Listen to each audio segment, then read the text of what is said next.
Toribio de Benavente nació en 1482 en Benavente, un pueblecito en la provincia de Zamora, en Castilla y León. Viajó como misionero franciscano a Nueva España y allí desempeñó una tarea incansable hasta su muerte, que le aconteció en Puebla, en México, en el año 1569.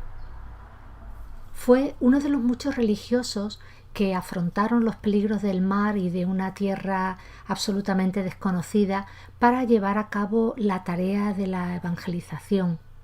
En el ejercicio de su ministerio, Fray Toribio llegó a la conclusión de que el trato que muchos españoles daban a los indígenas estorbaba a la finalidad de la evangelización, que era para la que en realidad se permitía poblar América.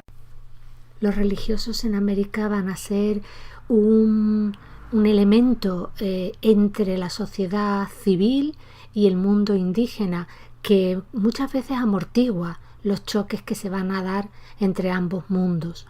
Aún así, Motolinía cuenta cómo va cambiando la percepción de los españoles hacia estos religiosos y concretamente hacia la labor misionera.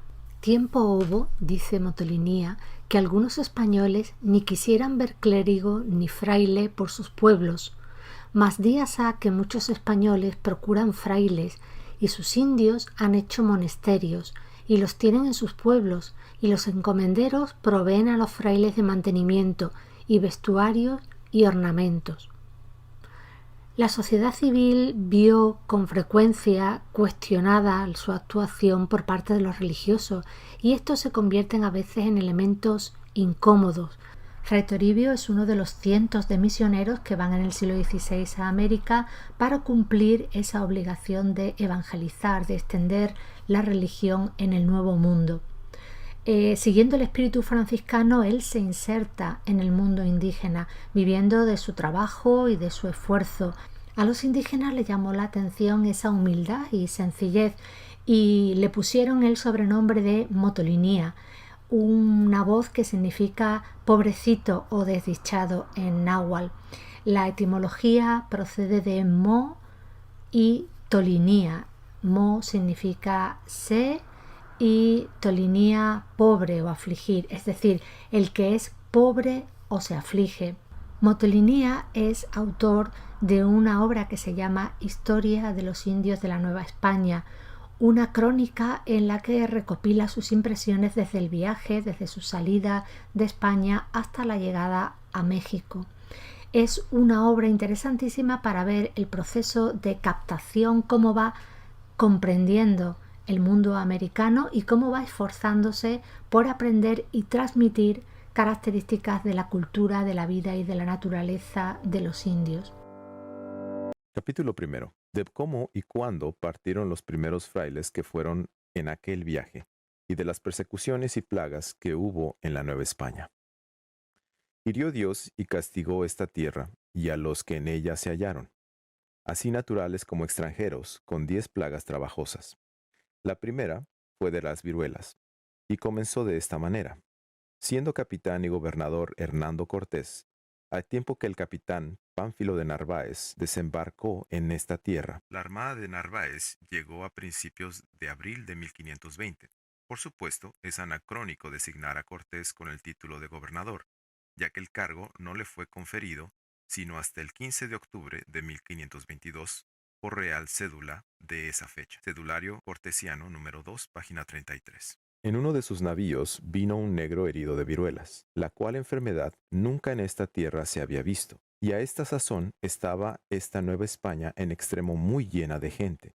Y como las viruelas se comenzasen a pegar a los indios, fue entre ellos tan grande enfermedad y pestilencia en toda la tierra, que en las más provincias murió más de la mitad de la gente, y en otras pocas menos. Porque como los indios no sabían el remedio para las viruelas antes, como tienen muy de costumbre, sanos y enfermos, el bañarse a menudo, y como no lo dejasen de hacer, morían como chinches a montones.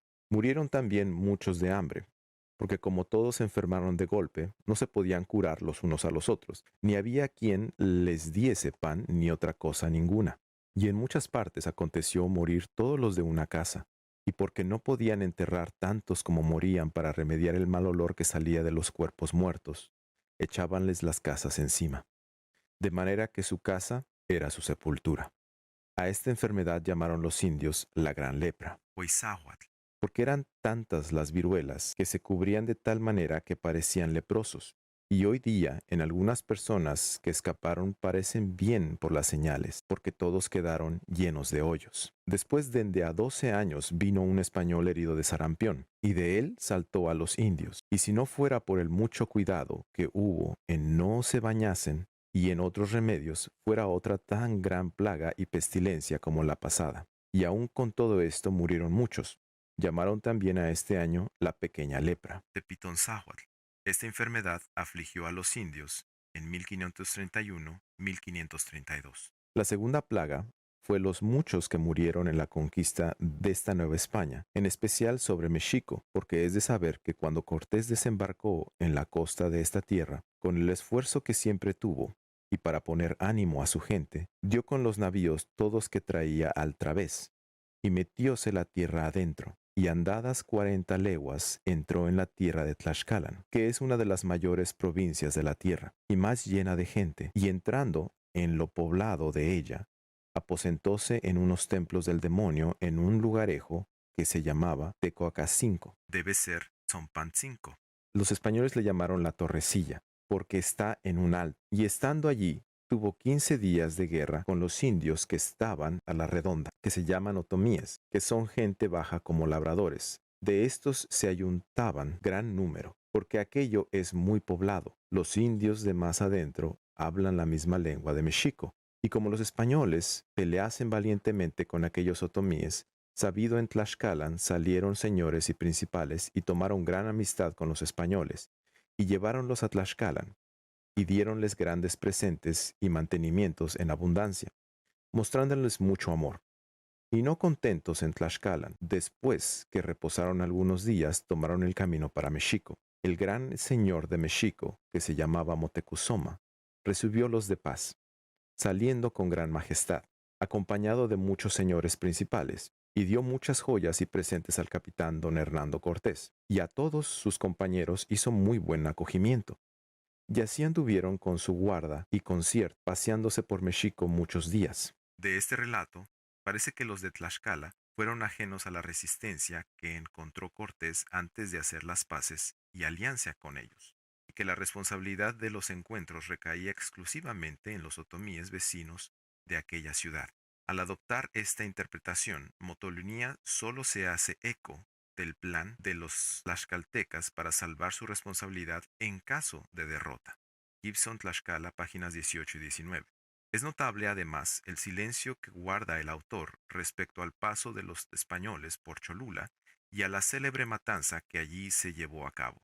Díaz del Castillo, Historia capítulo 83, al final, dice que Motolinía opinaba que habría sido bien poder evitar ese castigo, pero que, puesto que se hizo por los motivos que dieron los indios, que fue buena lección para mostrarles la maldad e impotencia del ídolo que reverenciaban. En este tiempo sobrevino Pánfilo de Narváez, con más gente y más caballos, muchos más que la que tenía Hernando Cortés, los cuales, puestos debajo de la bandera y capitanía de Cortés, con presunción y soberbia, confiando en sus armas y fuerzas, humillólos Dios de tal manera que queriendo los indios echarlos de la ciudad, comenzándoles a dar guerra, los echaron fuera sin mucho trabajo, muriendo en la salida más de la mitad de los españoles y casi todos los otros fueron heridos. Y lo mismo fue de los indios que eran amigos suyos y aún estuvieron muy a punto de perderse todos y tuvieron harto que hacer en volver a Tlaxcalan, por la mucha gente de guerra que por todo el camino los seguía. Es de notarse la interpretación que da Motolinía a la expulsión de los españoles de Tenochtitlan como castigo divino por su soberbia y la confianza que tenían en su poderío. Allegados a Tlaxcalan, curáronse y convalecieron, mostrando siempre ánimo y haciendo de las tripas corazón. Salieron conquistando, llevando consigo muchos de los tlaxcaltecas, conquistaron la tierra de México. Y para conquistar a México habían hecho en Tlaxcalan bergantines, los cuales están hoy día en las atarazanas de México. los cuales llevaron en piezas desde Tlaxcalan a Texcoco, que son 15 leguas, y armados los bergantines en Texcoco y echados al agua cuando ya tenían ganados muchos pueblos, y otros que les ayudaban de guerra, y de Tlaxcalan, que fue gran número de gente de guerra en favor de los españoles contra los mexicanos, que siempre habían sido sus enemigos capitales. En Mexico y en su favor había mucha más pujanza, porque estaban en ella y en su favor todos los más principales señores de la tierra. Allegados los españoles, pusieron cerco a Mexico, tomando todas las calzadas y con los bergantines peleando por el agua. Guardaban que no entrase a Mexico socorro ni mantenimientos. Los capitanes, por las calzadas, hicieron la guerra cruelmente, y ponían por tierra todo lo que ganaban de la ciudad, porque antes que diesen en destruir los edificios, lo que por día los españoles ganaban, retraídos a sus reales y estancias, de noche tornaban los indios a ganar y abrir las calzadas. Y después que fueron derribando edificios y cegando calzadas, en espacio de blanco en los manuscritos, el asedio de la ciudad duró 75 días. Orozco y Berra, Historia Antigua y de la Conquista de México, volumen 4, página 646. Díaz ganaron a México en esta guerra por la gran muchedumbre que de la una parte y de la otra murieron. Comparan el número de los muertos y dicen ser más que los que murieron en Jerusalén, cuando la destruyó Tito y Vespasiano. Sobre el particular, Gomara, Historia de la Conquista, capítulo 144. Herrera, Décadas 3, libro 2, capítulo 8, y Torquemada, Monarquía, libro 4, capítulo 103, respecto a la comparación con la toma de Jerusalén.